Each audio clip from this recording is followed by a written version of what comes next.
The exhibition Poetics of Presence brings together 8 Latin American artists living in the United States.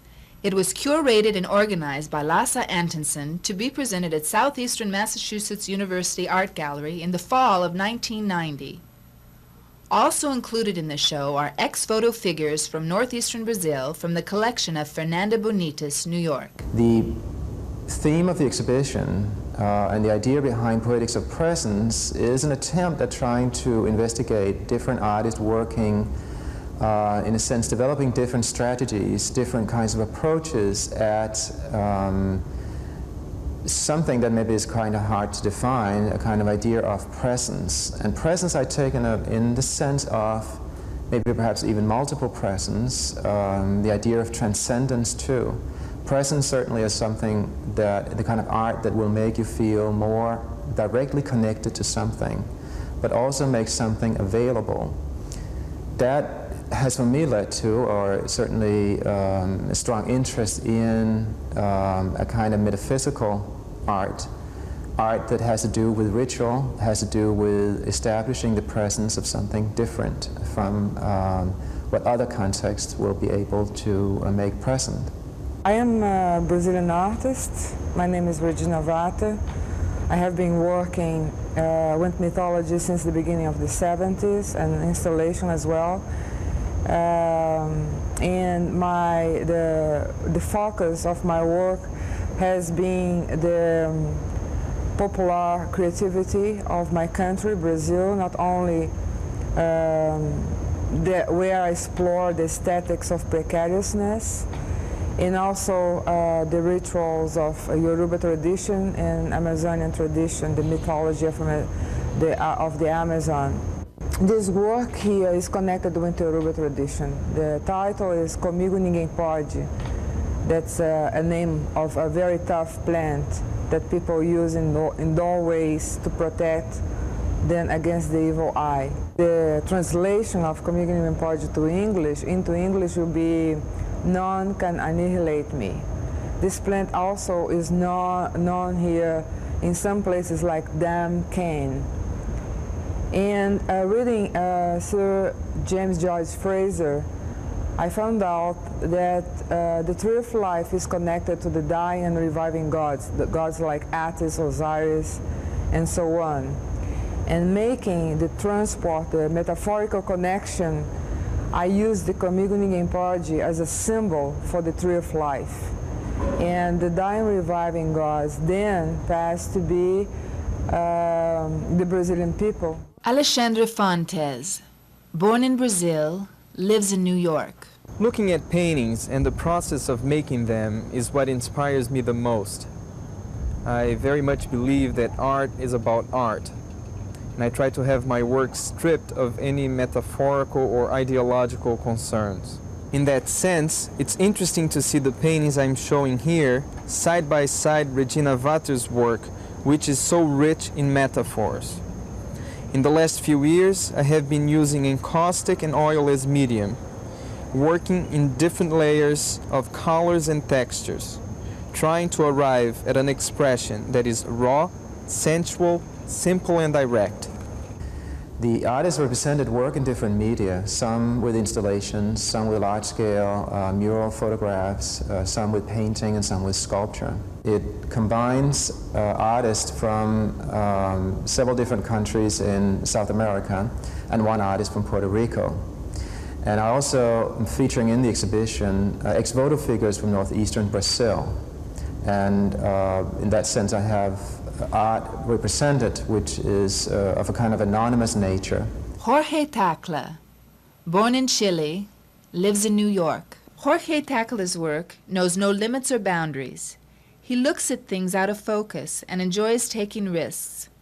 The painter speaks about what's going on outside and has discovered that what is valuable and useful could never live up to its claims, but that the uselessness of an action is no reason to disrespect it. Francisca Sutil, born in Chile, lives in New York. Francisca Sutil makes work that is deliberately non-dogmatic, that is both individual and immobile, while at the same time fundamentally unstated, unknown, and unavoidable. an interesting occurrence in a sense of what is with this exhibition, something that I had not really expected, but maybe in a sense is logical, is that much of the art deals, or at least some of the art deals with death, or with some kind of presence of death.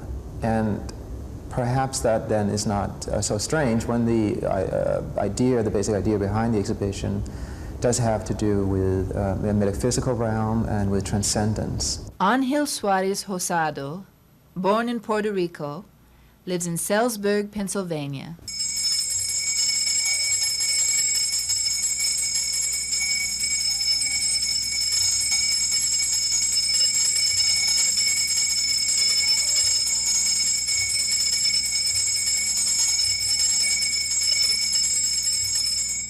In this piece particularly, I work with the spirits of the dead. I consider myself a Spiritism believer. I believe in Spiritism, and I believe that it's possible the communication with the dead spirit. Life itself is a fragment. Pieces put together, accumulations, pleasures, and perhaps the God manifests in fragments. That is my own experience. Jonas dos Santos, born in Brazil, lives in Philadelphia. Jonas dos Santos' work seeks wholeness, reintegration, harmony. Its multiple forms comprehend an ever-widening circle, human beings' relationships to each other, to the material environment, to nature, and ultimately to the unknown. Silvia Malegrino, born in Argentina, lives in Chicago. Silvia Malegrino's The Man corresponds to the vision of a human that is removed from the essence of love. The man alludes to that human that denies the feminine component of the self and lives in terms of polarity, never whole. Joseli Carvalho, born in Brazil, lives in New York. I work with a diary of images, and this diary is an ongoing process that records and documents events, issues, friendships, myths, fantasies. It's like, I would say it's like an open book. In the work that is here, I deal with two stories, so not two, shouldn't say two stories, but maybe two facts. One in Brazil, the destruction of the forests, and at the other side here, there was a case in San Diego where an orca, a whale, was kept and is still kept in tanks for the amusement of the public. And the scientists say that that's necessary for the education of people. And there are two whales in this small tank, where they knew that they were very aggressive to each other. And yet that was the fun of. The more aggressive, the better would be, the more exciting, and probably the more money they would get it. And at one day, of course, those two whales have hit each other, and one of them bled to death. And the public saw it, and applaud, and watch. And I took it from the New York Times, saying an orca in captivity is like an eagle in a parakeet cage.